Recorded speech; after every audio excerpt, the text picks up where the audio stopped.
Studio आदा।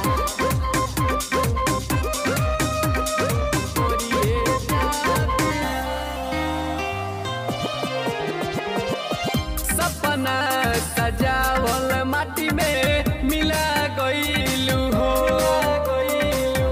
हमरा की काहे तू भुला गइलू हो।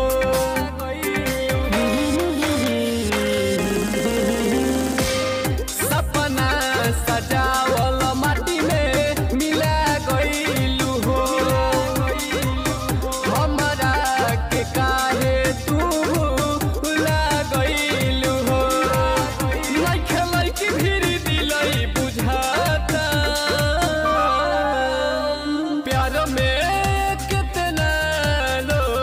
मरिए जाता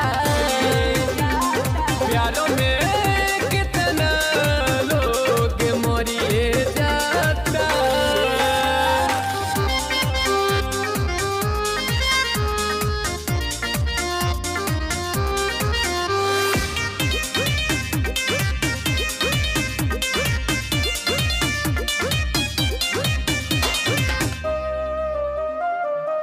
याद बड़ी